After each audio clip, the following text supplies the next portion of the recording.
Welcome to the Leaders Academy podcast. Today's episode, The Acquisition Trap, why your CAC is rising and what elite CMOs are doing about it.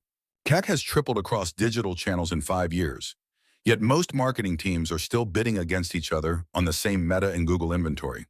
How did the industry sleepwalk into this? Complacency and short-term reporting cycles. When cost per click was cheap, nobody questioned the model. CMOs hit their MQL targets, got their bonuses, and moved on. Then iOS privacy changes, signal loss, and platform duopoly pricing all hit simultaneously. And teams were structurally unprepared because they'd outsourced their growth intelligence to the platforms themselves. So what does a restructured growth architecture actually look like in 2026 versus the old paid social and hope model? The elite CMOs I work with have split their acquisition function into 3 distinct engines.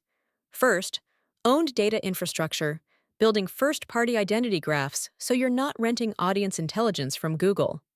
Second, earned distribution, systematic partnership, and content programs that compound over time.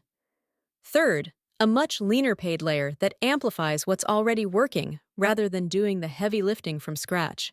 Give me a concrete example of a company that has actually executed this shift.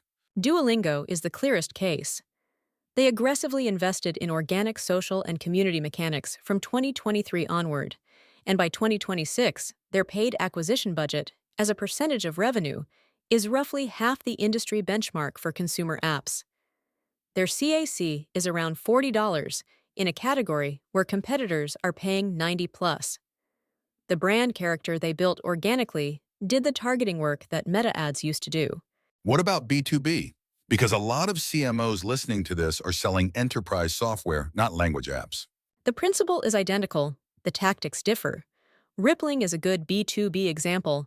They built a deliberate content and analyst relations program that now generates high-intent inbound at a fraction of their outbound SDR cost. Their marketing team openly talks about CAC to LTV ratios improving 25 to 30% over an 18-month window by shifting budget from paid search toward what they call influence at the point of consideration, meaning they're present when buyers are actually researching, not just when they're browsing. One thing CMOs will push back on is the timeline. Boards want growth now. How do you defend a longer horizon strategy in a quarterly reporting environment? You reframe the metric, stop defending CAC in isolation, and present customer acquisition payback period alongside LTV cohort data.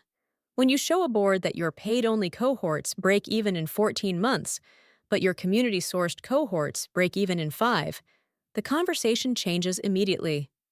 The problem is most CMOs don't have clean enough attribution infrastructure to make that case. That's the first thing I tell them to fix. Final question. One thing a CMO listening right now can do this week to start breaking the acquisition trap. Audit your last 12 months of customer data and identify your top 20% by retention and expansion revenue. Then find out where those customers came from. I guarantee it is not your highest spend paid channel.